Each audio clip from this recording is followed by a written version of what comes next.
I'm Anna Caldwell.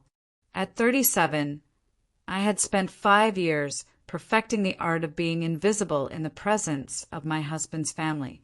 Now, standing on this Roman rooftop, I knew that performance was about to end. I remember the chill of the Roman evening air mixing with the perfume of white peonies, a scent I'd personally curated for the terrace. It was Eleanor Caldwell's 70th birthday, and we were at Aroma, a Michelin-starred rooftop restaurant.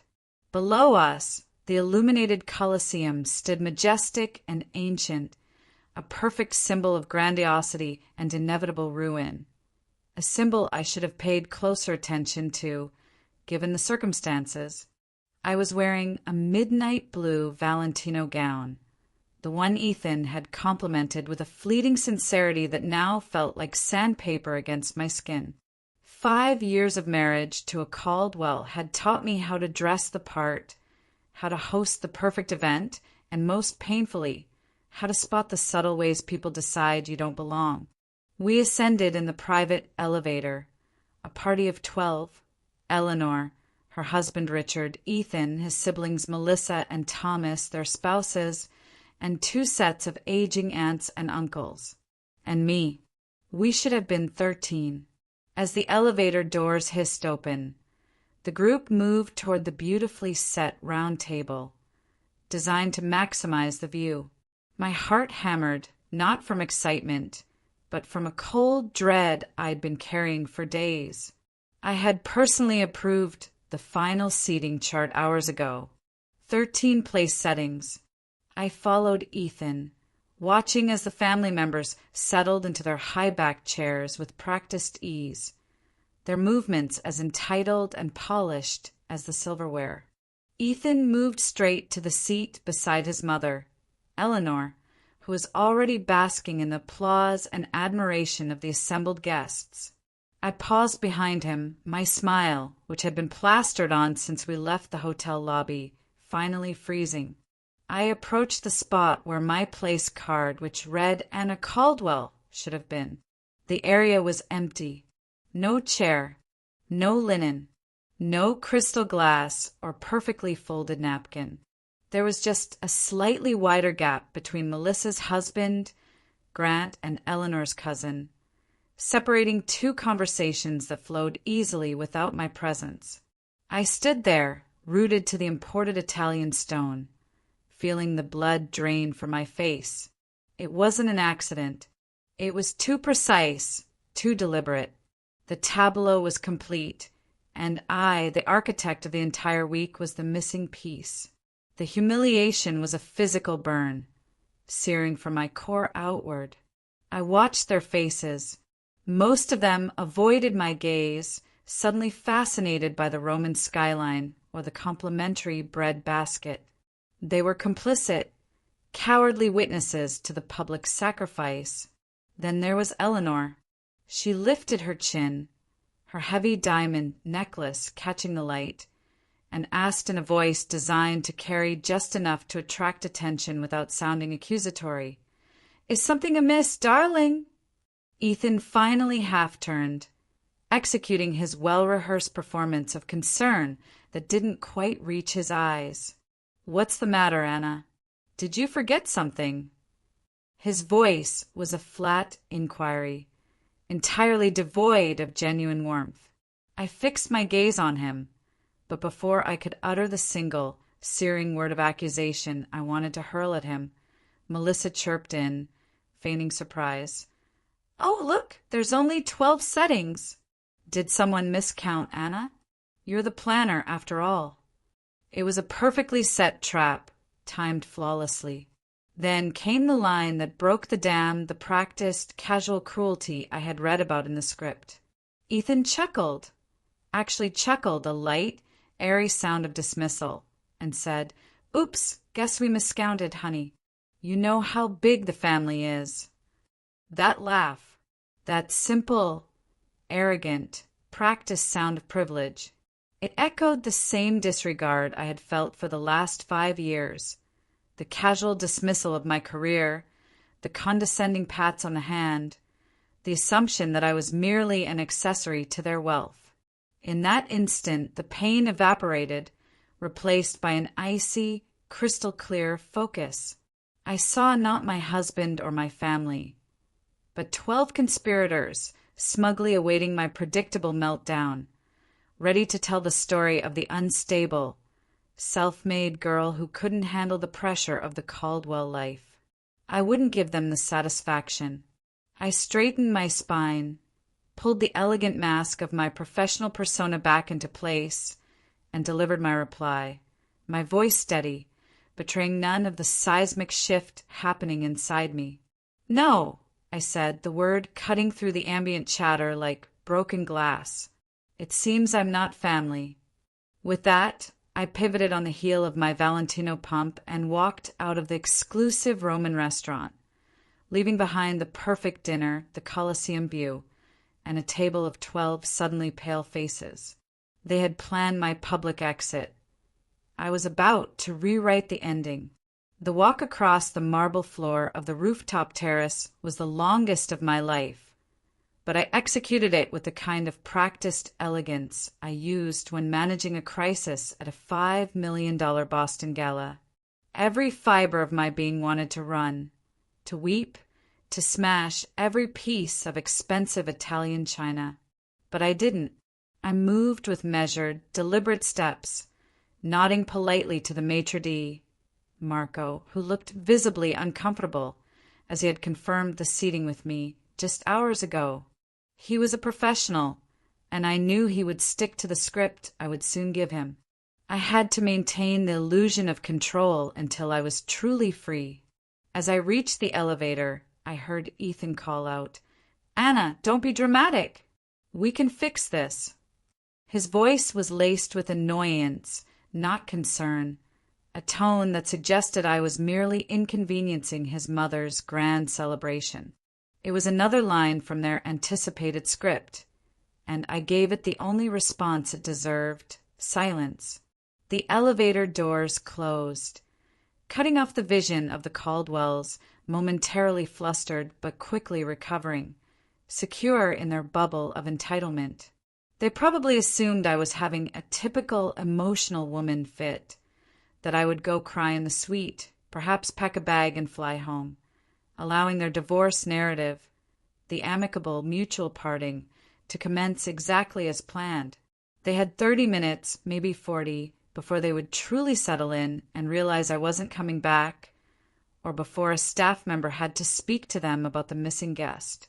And 30 minutes was all I needed to dismantle a week's worth of highly complex, meticulously planned luxury. I stepped out onto the cobblestone street and looked across the way. There was a small, charming Roman cafe, its awning striped with yellow and white, offering a direct, perfect vantage point of the restaurant entrance. I slipped inside, ordered a strong espresso, and pulled out my phone. The burning humiliation was now a cold, clear stream of adrenaline running through my system. I opened the event management application I had personally coded and built my company, Elite Affairs, on, my true empire, built entirely without Caldwell money. This app wasn't just for scheduling. It contained the master list of all vendors, deposits, contracts, and, crucially, the credit card details used for guarantees.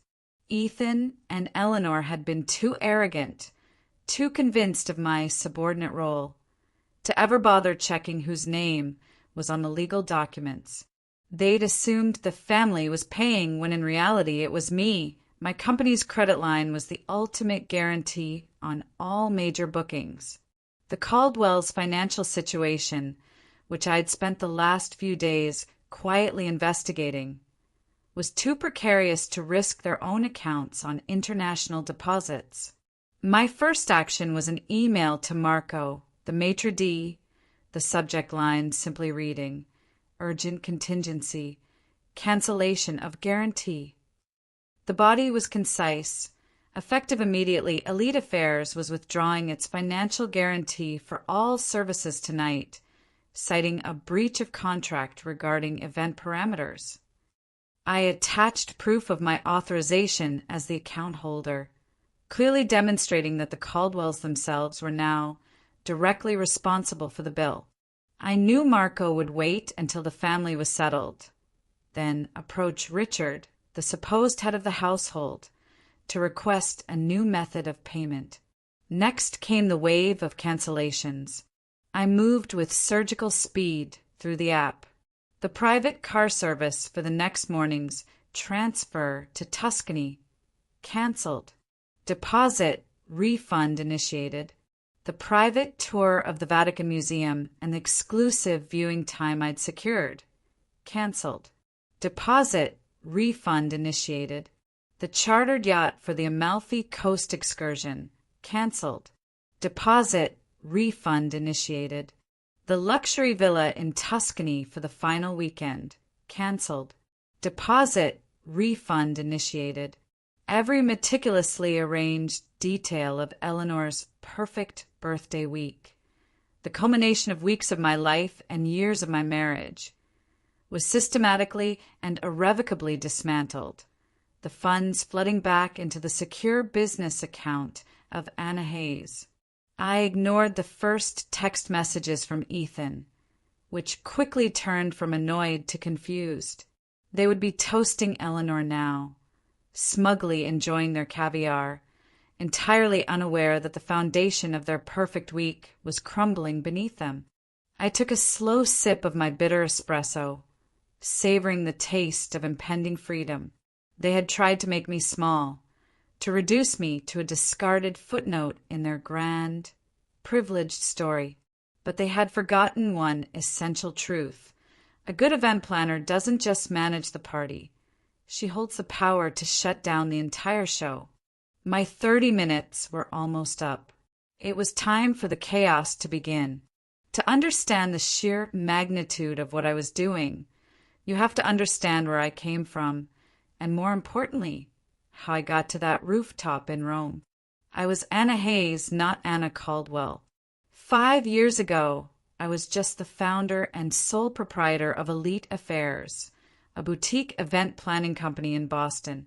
I'd built that company from a single-use laptop and a cramped apartment near the financial district, putting myself through business school at night while catering weddings on the weekends. Every polished gala, every discreet society wedding, every perfectly branded corporate launch in the city bore my invisible, meticulous fingerprints. My reputation was everything: discretion, precision, and the uncanny ability to pull off the impossible. I didn't have old money or a family name to back me up. I had only my relentless work ethic and my flawless execution. If you wanted the best, the most seamless, the kind of event where people couldn't quite put their finger on why it was so perfect, you hired me. That's how I met Ethan. He found me at a major charity gala I organized for the Massachusetts General Hospital, a dazzling, high-profile event that transformed the outdated ballroom into a modern, ethereal landscape of light and glass. He was tall, impeccably tailored, with that easy, practiced smile of a man who'd never worried about anything more serious than choosing which wine region to summer in. Ethan Caldwell, scion of the Caldwell Investment Group, a family name that practically was Boston aristocracy, tracing its roots back to shipping fortunes and railroad bonds. "So, you're the wizard behind all this?" he'd asked, leaning in close, smelling faintly of expensive cologne and old leather. "My mother, Eleanor, has been driving herself insane trying to find someone for her annual benefit next month. I think I just found her savior." One job led to another, and soon I was Elite Affairs' exclusive contact for the entire Caldwell dynasty. Planning events for them was an education in a particular brand of wealth, the kind that didn't need to flash logos but was evident in the subtle, effortless quality of everything they owned. Their wealth wasn't just money. It was lineage, history, and a self-assured arrogance that bordered on a belief in their own divine right. Our romance began 6 months in. Ethan pursued me with the same determined focus he applied to his golf game. I tried to ignore the subtle warnings. The way Eleanor looked at me during our first dinner, a micro-expression of barely concealed disapproval when Ethan called me his girlfriend. Her comments were always backhanded. Self-made success is so American, Anna. You've done wonderfully for yourself, she'd said, her smile not quite reaching her sharp eyes. The implication was clear. I was an amusing novelty, a working-class curiosity who had accidentally stumbled into their rarefied world. I rationalized it away. I was in love with Ethan, or at least the version of Ethan who seemed genuinely impressed by my ambition and less concerned with his family's rigid social hierarchy.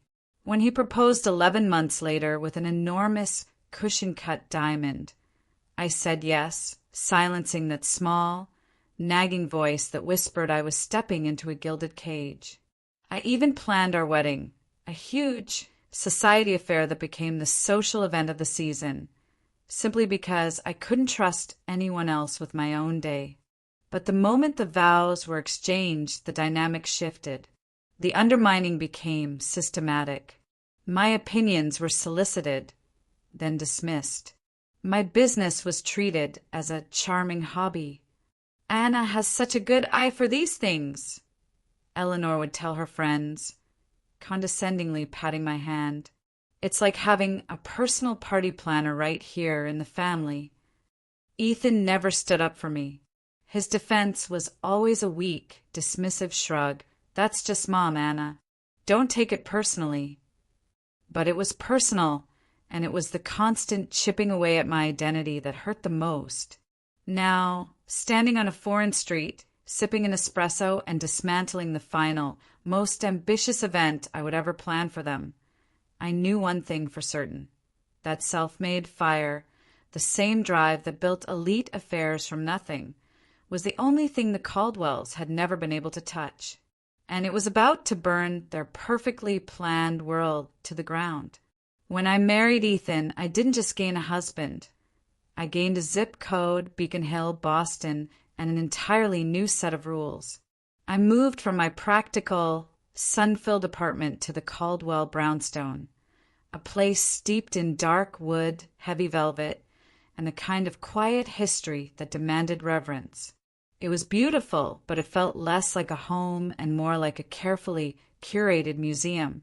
My background, my hustle, my sheer grit, the very things Ethan claimed to admire, became the primary weapons used against me by his family.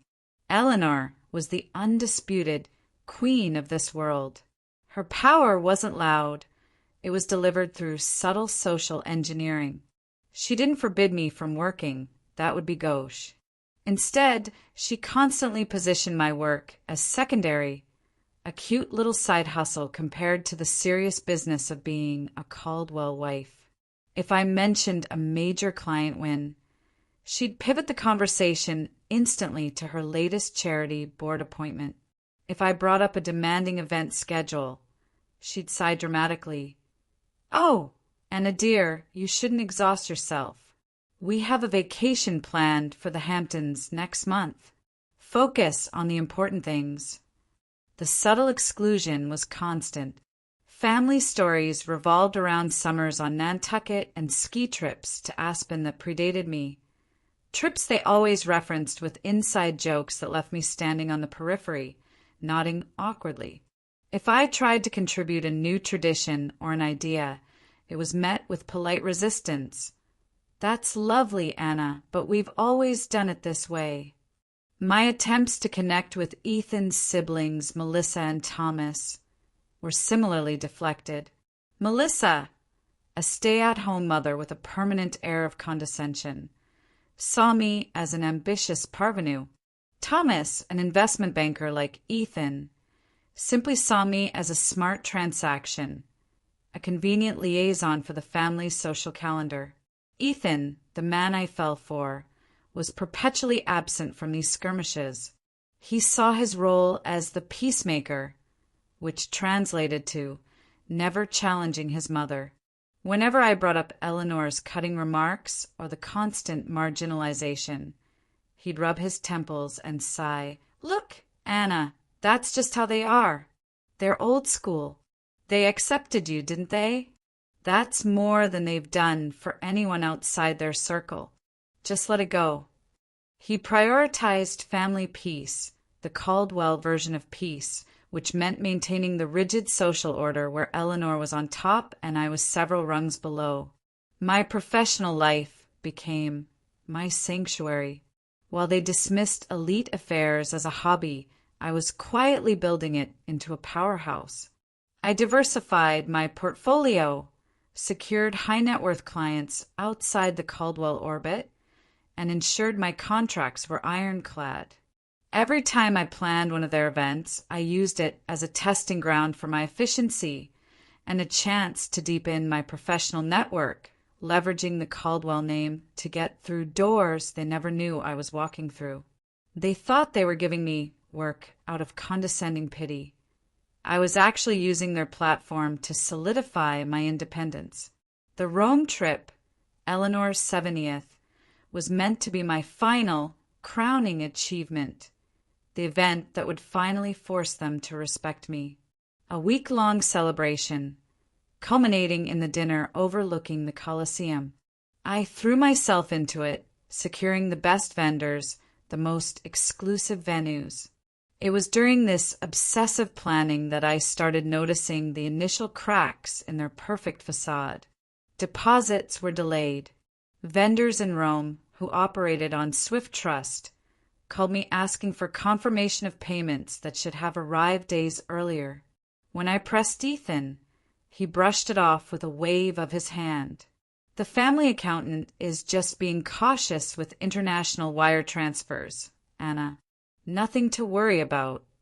He never met my eyes. But I, the meticulous planner, knew better. I learned to look where others didn't, to spot the tiny, telling details.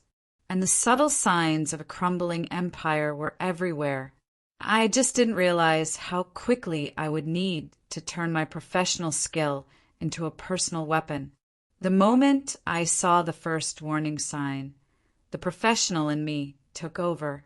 It wasn't just a delayed payment. It was a vendor, one I had a long-standing, trusting relationship with, asking me, Anna Hayes, to personally guarantee the cost of the event, citing unusual delays from the Caldwell Bank. That was a red flag the size of the Colosseum itself. High-end transactions in that world are frictionless. Delays mean trouble. I started quietly digging. Ethan was careless. He often left his work laptop open, assuming I was too busy coordinating flower arrangements or tasting menus to bother with his world of investments. But I was the founder of a successful business. I understood P&L statements, debt-to-equity ratios, and leverage. What I saw wasn't just caution, it was desperation. The Caldwell Investment Group wasn't the bedrock of Boston finance they pretended to be.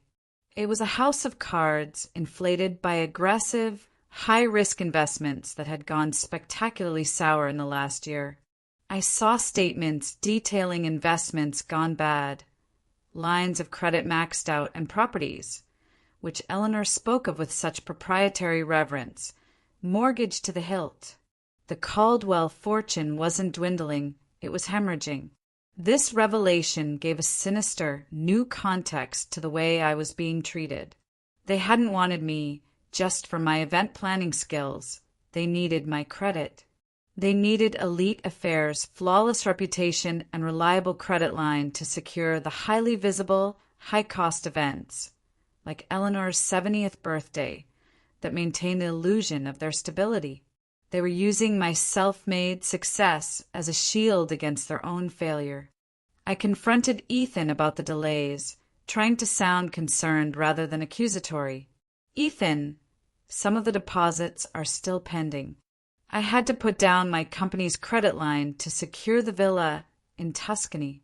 Are we going to be reimbursed before the end of the week? He ran his hand through his perfectly coiffed hair, a tell I knew meant he was lying. Of course, Anna. It's a simple liquidity issue. The accountant just needs to liquidate a few non-essential assets. It will be sorted out before Rome. Don't worry your pretty head about the details. That's what I'm here for. But his words felt hollow. The financial statements on his desktop told a different story.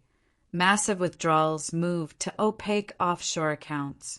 He wasn't sorting it out, he was hiding it. The shame of the Caldwells wasn't just financial, it was existential.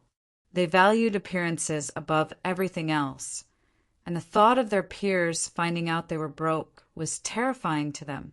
They were scrambling to save face and whatever liquid assets they could before the whole thing went public. I started making deposits myself, intentionally using Elite Affairs credit line for every major booking in Rome. The restaurant, the private transport, the villa. I told myself I was being a good wife, saving the family from embarrassment, but the professional voice in my head was organizing my exit strategy. By ensuring the contracts were in my name and linked to my company's credit, I retained the ultimate control, the power to cancel, to refund, to walk away with my own capital intact. It was a preemptive strike, a protective measure that would soon become my weapon. I realized then that Eleanor's constant condescension wasn't just social snobbery. It was a deeply ingrained fear of exposure. The common girl who worked for a living was the only thing keeping their aristocratic facade from total collapse. And when the time came, I would make sure they knew exactly who held the power. The stage was set, not for a birthday party, but for a reckoning. The financial deceit was professional betrayal. What happened the morning of our flight to Rome was deeply, personally devastating. It turned my cold, calculated plan into a fiery mission. Ethan was in the shower, the sound of the running water a steady, mundane rhythm against the thumping chaos in my head. His phone, which was never far from his side, chimed with a notification. I had a strict, almost religious rule against checking his phone, a boundary I respected fiercely. But today the dam had broken. After reading those bank statements, after securing our entire Italian vacation on my own credit line, every rule of trust felt irrelevant. I picked it up. The message preview was from Vivian Hughes. Vivian, Sean's college girlfriend, the woman his parents had always adored, the one they had fully expected him to marry before I. The self-made event planner had intervened. The message was stark, a lightning bolt of clarity in the darkness. Can't wait to see you in Rome. Have you told her yet? I'm due in 4 months. My world dissolved into white noise. I opened the message thread. It went back months, a sickening chronology of secret dates, future plans discussed and photos. Their future, their baby, due in 4 months. The timing confirmed everything. This wasn't a sudden mistake. It was a calculated, sustained affair that had continued well into the planning of Eleanor's 70th. I realized I hadn't been an intruder. I had been a placeholder, a convenient social accessory, and now a problem to be neatly disposed of. I worked with the practiced, detached efficiency of a machine. I took screenshots of everything, the texts, the photos, the due date, and forwarded them all to a secure, encrypted email account that only my lawyer and I had access to. Then I deleted the evidence from Ethan's phone, erasing my digital footprint entirely. But the final, most shocking twist came a few hours later, as I was packing my carry-on. Ethan, rushing to a last-minute meeting with his father, had left his briefcase unlocked on the study table. I saw a thick manila envelope inside, labeled discreetly with the logo of the Caldwell family attorney. My fingers trembled as I opened it. Inside were draft separation papers, dated 2 months prior, just weeks after Vivian had presumably told him about the pregnancy. They offered me a pathetic pittance, a fraction of what I was legally entitled to under Massachusetts marital law. But next to the papers was something even more damning, a single, typewritten page, stapled to a set of bullet points. A script. It was a meticulously detailed outline of how Ethan would announce our amicable mutual decision to separate, time to happen after Eleanor's birthday dinner. The script included talking points about how we had drifted apart and how I was moving on to focus fully on my flourishing business. It was a masterpiece of social damage control, designed to ensure Ethan's reputation and the Caldwell name remained spotless, while framing my departure as a career-driven choice rather than a discard. I photographed every page, every line of the script. This wasn't just betrayal. This was an orchestrated assassination of my marriage and my dignity, timed for maximum public impact and minimal social embarrassment for them. Eleanor's birthday wasn't just a celebration. It was meant to be my carefully managed public funeral as a Caldwell. I finished packing, the rage a cold, hard stone in my stomach. I put on the facade of a dutiful wife, boarded the flight to Rome with my husband and his family, and smiled. I decided then and there that I wouldn't confront him before the dinner. I would let their events unfold exactly as planned. But when the time came, I would execute my own far more spectacular and deeply satisfying performance. They had written the opening act. I would write the climax. From the moment our sleek black Mercedes convoy pulled up to the Hotel de Russie, my week in Rome became a master class in psychological warfare. I arrived as the event planner, the meticulously prepared hostess. But I was treated as a ghost, an unwelcome specter waiting for the inevitable. Eleanor set the tone immediately. Stepping off the plane, her first complaint wasn't about jet lag, but about the luxury transportation I had secured. "Anna, darling," she drawled, "I thought I specified the hotel cars. These seem rather generic." I calmly explained they were from Lux Transport, servicing diplomats, but my words were swallowed by her subsequent, conspiratorial whispers with Richard. The hotel suite was magnificent, overlooking the Spanish Steps, a space I had personally selected. Yet, the moment we settled in, Ethan disappeared, his phone glued to his ear, speaking in hushed, anxious tones about investment issues. He never met my gaze, and the distance between us felt as vast as the Atlantic we had just crossed. The welcome dinner at a charming trattoria in Trastevere was the first clear sign of my exclusion in motion. The seating arrangement mysteriously shifted just before we arrived, placing me at the farthest end of the table, separated from Ethan by his cousin and an aunt who spoke exclusively in obscure family anecdotes. Jokes flew across the table, references to past family trips to Italy I hadn't been on, shared memories I didn't possess. When I attempted to join the conversation about the week's scheduled activities, Melissa cut me off with practiced politeness. "Oh, Anna, we've actually decided to do some private family shopping tomorrow instead of the Vatican tour.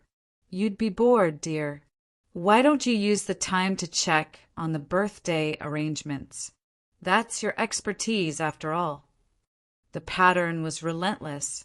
I'd wake up to find Ethan gone, a hastily scribbled note about meeting his father or brother for breakfast strategy. The family would vanish for hours on impromptu excursions that everyone somehow knew about except me. Whispered conversations in the hotel lobby would abruptly cease when I approached. Dinner reservations were suddenly altered to accommodate old family friends who just happened to be in Rome. Friends who stared at me with undisguised curiosity, as if sizing up how the condemned woman was handling her last days. But unlike their expectation, I wasn't weeping in the suite. I was channeling every ounce of my frustration into methodical documentation. I made excuses to return to the suite alone. I went through Ethan's briefcase again, finding bank statements detailing massive withdrawals to new offshore accounts, further confirming his intent to shield assets from the divorce. I found printouts of emails discussing the liquidation of assets before the situation becomes public.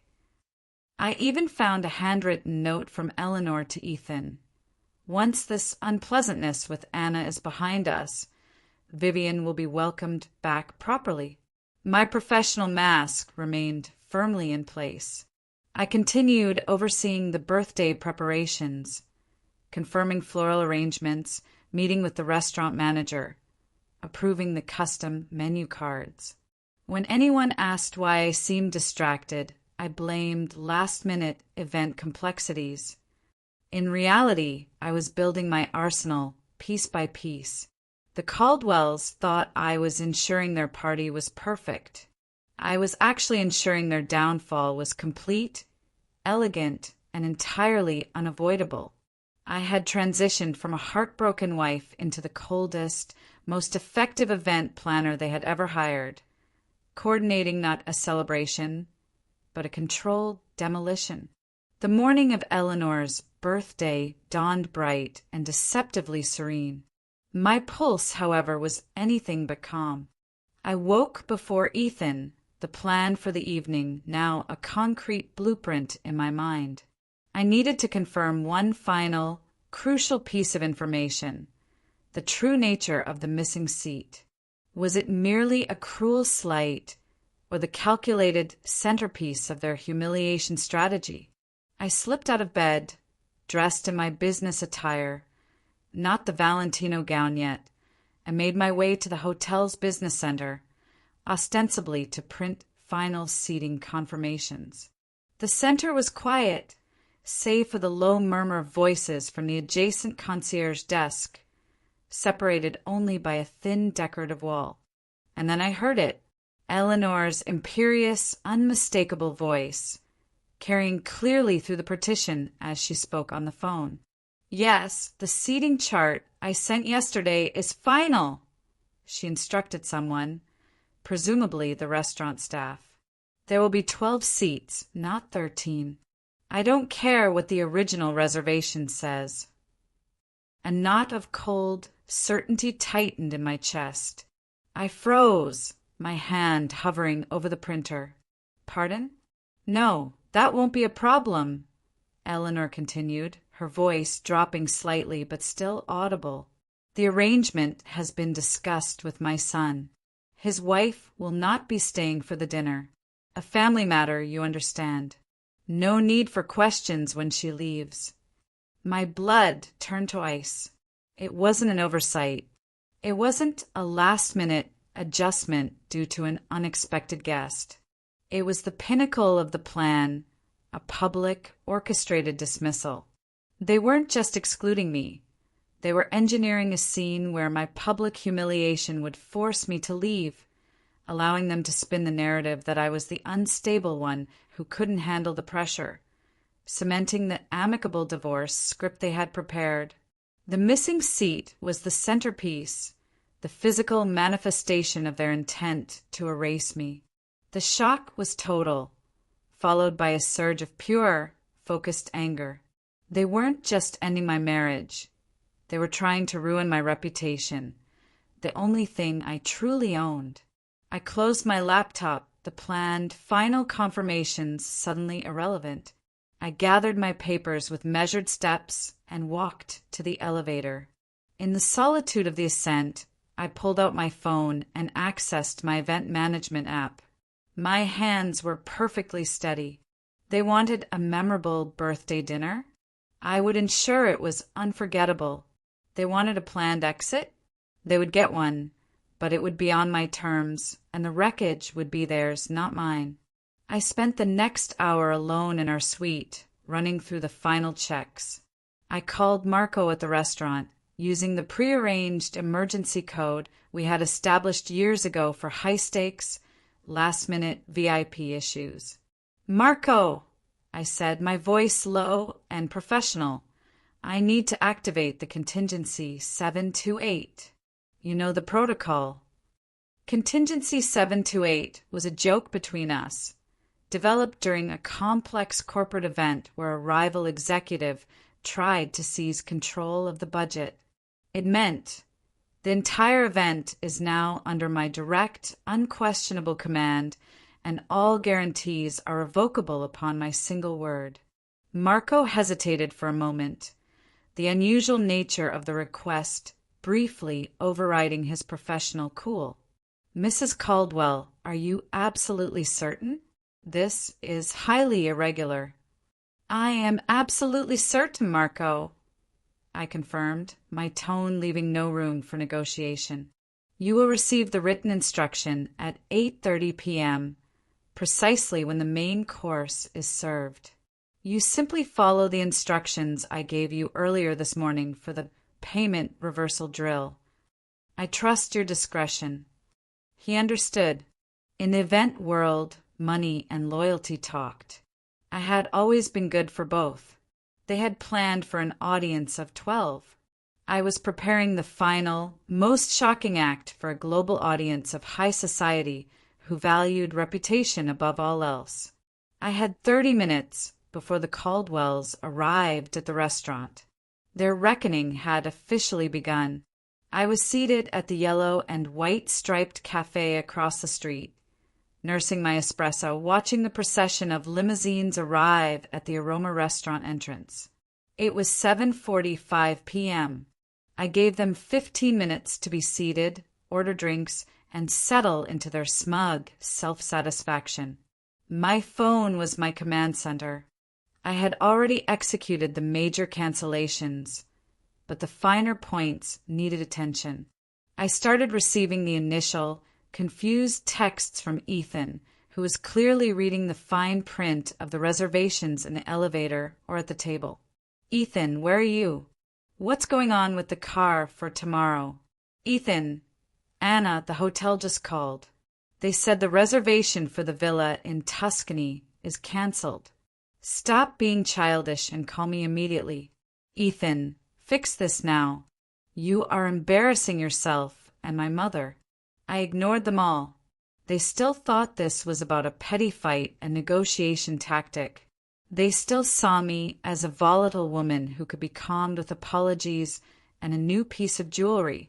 They had no concept of the magnitude of the professional, surgical strike I was executing.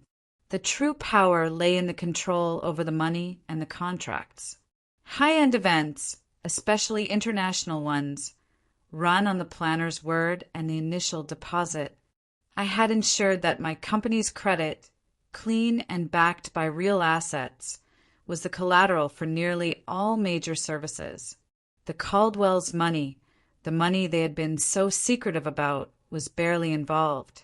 Now, it was time for the final, most devastating move, the one that would hit them where they truly lived, their reputation and their immediate liquidity. At 8:05 p.m., I opened my secure banking app and executed the final transactions. These were not deposits.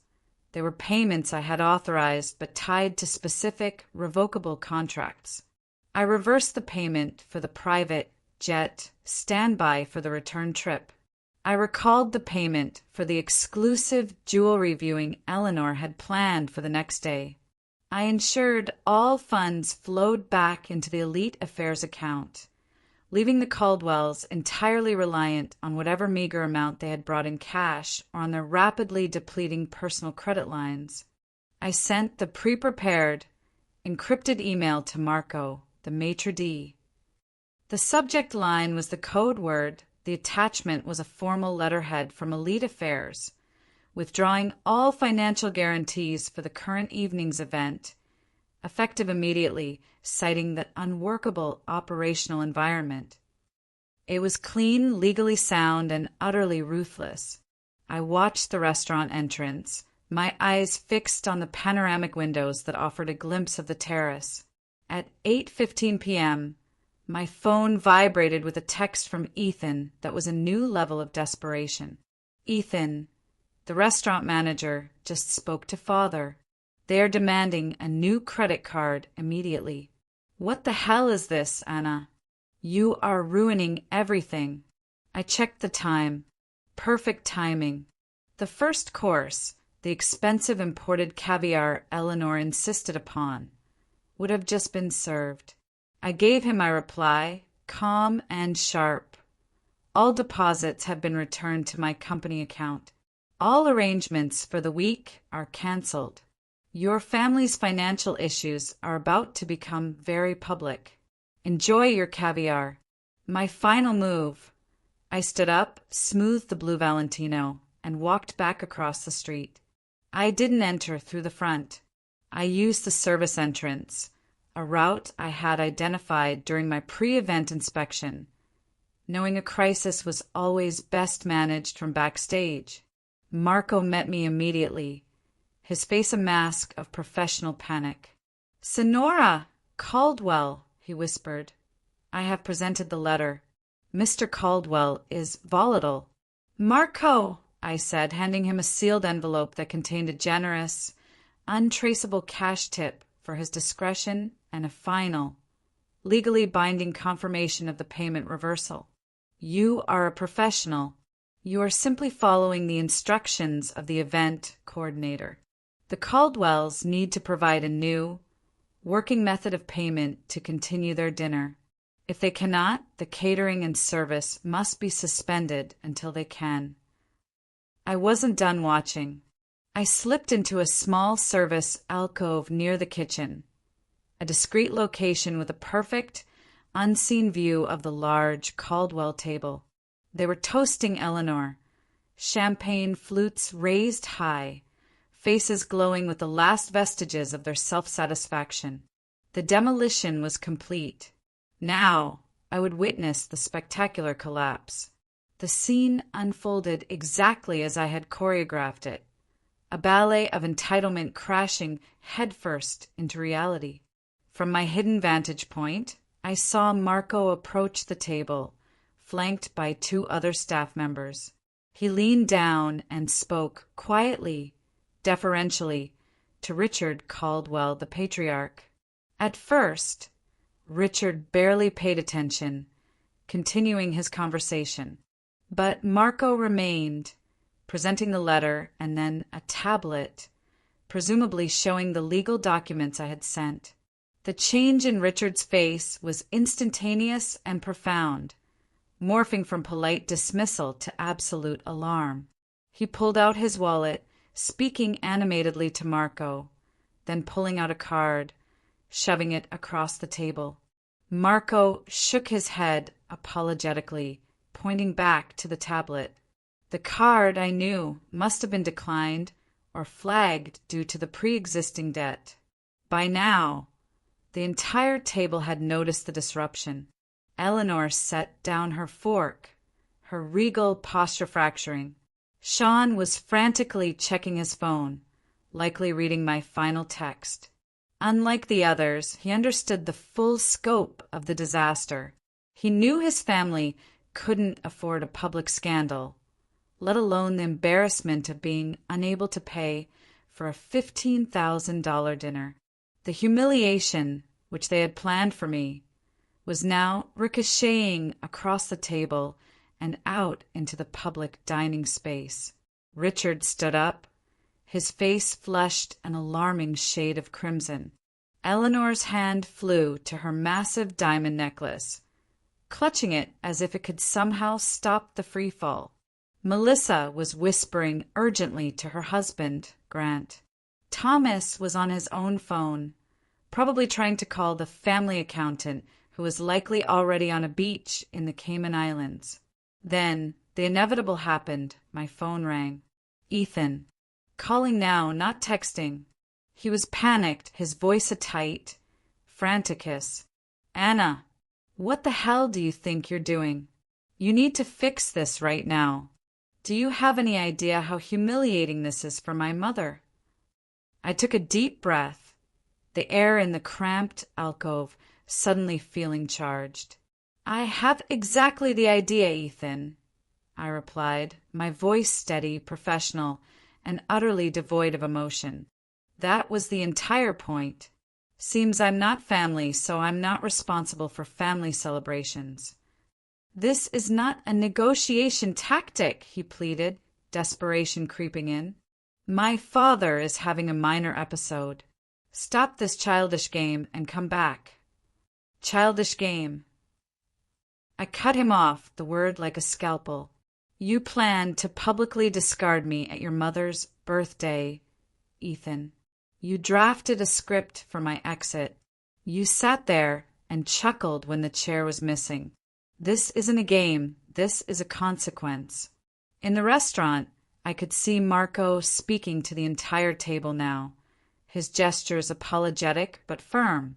Several other diners were watching with undisguised interest.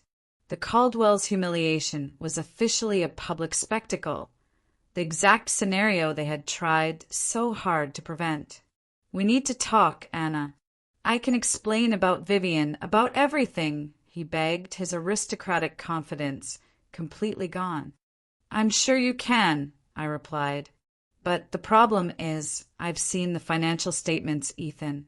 I've seen the emails discussing the liquidation of assets and hiding funds offshore before filing for divorce. I know the Caldwell empire is crumbling, and I know you were trying to defraud me out of my rightful assets. His sharp intake of breath confirmed everything. He had underestimated me at every turn. He never expected the event planner to understand the intricacies of white-collar crime. He never expected the woman he dismissed to hold the key to his family's destruction. Those were private. Yes, they were. Just like the texts from Vivian about the baby. Just like the script for announcing our divorce at your mother's birthday. Just like the seating arrangement deliberately excluding me. Enjoy your party, Ethan. I hope you saved room for the IRS investigation. I ended the call and stepped out of the shadows. It was time for my final appearance as a Caldwell. I walked toward the table, the rhythmic tap of my heels on the marble floor the only sound that mattered. All 12 pairs of Caldwell eyes, angry, fearful, disbelieving, turned to me. They were cornered rats, trapped by their own arrogance. Eleanor was the first to regain her venom, her voice shaking with barely suppressed fury. How dare you, Anna? How dare you ruin my birthday? I allowed myself a small, genuinely pleased smile. I learned from the best, Eleanor. After all, isn't this exactly what you planned for me? A public humiliation, an orchestrated exit? The only difference is I changed the ending. Richard, clutching his chest, finally found his voice. This is outrageous. You had no right to cancel our arrangements. I had every right, Richard. Every contract, every reservation, every financial guarantee was in my name or my company's name. I countered, my voice strong. I simply adjusted the plans. Your family's negligence and deceit made it an unworkable operational environment, as the cancellation notice clearly stated. Melissa spat. You'll regret this when Ethan divorces you. You'll get nothing. I looked directly at Ethan, who had returned to the table, his face ghostly white. That's where you're wrong, Melissa. I have copies of everything. The offshore accounts, the hidden assets, the financial irregularities. I'm sure the SEC and the IRS will find it all absolutely fascinating, especially given the timing of Mr. Caldwell's liquidation attempts. The statement landed like a bomb. The implications sank in immediately. Their financial house of cards, their carefully constructed lie of old money stability, was now in the hands of the woman they had planned to discard. I didn't want their money. I wanted their silence, their compliance, and my freedom. The leverage was absolute. Ethan finally spoke, his voice a defeated rasp. Anna, please. This is about more than us now. The firm. The firm is your problem, Ethan. Not mine, I interrupted, cutting through his attempt to appeal to a shared sense of loyalty I no longer possessed. My terms are simple and non-negotiable. You sign the divorce papers I am sending to your attorney tomorrow. I walk away with what's mine, my business, my liquid assets, and my dignity. You take nothing from me, and in return, the documents detailing your financial crimes stay locked securely with my lawyer, only to be released if you, or any member of this family, tries to drag my name or my company through the mud. I looked at Eleanor one last time, her face a mask of aging, aristocratic defeat. I always knew you were common, Anna, she managed to hiss, clutching her necklace. Perhaps, I conceded, nodding slightly, but I built my world with common sense and hard work, not on a crumbling foundation of lies. Enjoy the rest of your dinner, assuming you can find an alternate payment method. And do try to retrieve your Bulgari bracelet from the maitre d'. I hear Richard offered it as collateral. With that final, precise dig, proving I was aware of the depths of their shame, I turned and walked away from the table, from the terrace, and from the Caldwell family for the very last time. I felt no savage triumph, only a profound, exhilarating sense of liberation. They had attempted to manage my exit to save their reputation. I had managed their financial implosion to save my soul. I left Rome the next morning, not on the Caldwell's private charter, which I had thankfully canceled, but on a first-class ticket to Boston, paid for with the airline points I had accumulated organizing their lavish vacations over the years. The irony was sweet and deeply satisfying. From the safety of the airline lounge, I watched the immediate fallout. Through the hotel concierge, I learned the Caldwells did, in fact, pay for their disastrous birthday dinner using Eleanor's vintage Bulgari snake bracelet as temporary collateral until a wire transfer could be arranged. By the time I was airborne over the Atlantic, the story had already spread through Rome's high-end hospitality network. The illustrious American family was facing payment difficulties. This, more than anything, was the real punch to the Caldwells' gut, the quiet, global erosion of their social credit. My phone was a torrent of messages, threats from Richard, tearful pleas from Ethan, and the final, venomous text from Eleanor. This vindictive display only proves what I've said from the beginning. I read them all, then forwarded the comprehensive folder of financial documents to my lawyer, instructing her to prepare the simple, clean divorce agreement. When I arrived back at the Beacon Hill brownstone, I moved with the same meticulous efficiency I had employed in Rome. I hired a moving company to pack only what was unquestionably mine: my clothes, the jewelry I had bought myself, my collection of first edition books, and the artwork I had acquired before our marriage. I left everything else: the wedding gifts, the jointly purchased furniture, the symbols of the gilded cage. I wanted absolutely nothing that could tie me back to their web of deceit. 2 days later, the first shoe dropped in Boston. The Boston Globe ran a discreet item in its business section: Caldwell Investment Group faces internal review. While not front-page news, it was enough to send tremors through their elite social circles. Clients began quietly withdrawing their portfolios. A week after I returned, Ethan showed up at the door of the small, stylish apartment I had rented near the Back Bay. He looked haggard, the polished veneer of privilege scraped away, revealing a desperate, cornered man. "You need to come home, Anna," he said, stepping inside uninvited. "This has gone far enough. This isn't a negotiation tactic. This is divorce, Ethan." I corrected him calmly. He sank onto my couch, head in his hands. "The SEC is looking into father's accounts. Mother had to cancel her annual charity gala because 3 major donors pulled out. This is your problem if I go down with the ship. We're still married. My debts are your debts. I allowed myself a small, cold smile. Not when I have irrefutable proof that you deliberately excluded me from financial decisions and hid assets with the intent to defraud me in divorce proceedings. My lawyer assures me that is more than enough to protect me entirely. His resolve cracked completely. I never wanted it to be like this. What did you want, Ethan? I pressed, leaning against the doorframe, ensuring the power dynamic remained clear. To use me to manage your social calendar while you reconnected with Vivian? To discard me when I was no longer useful?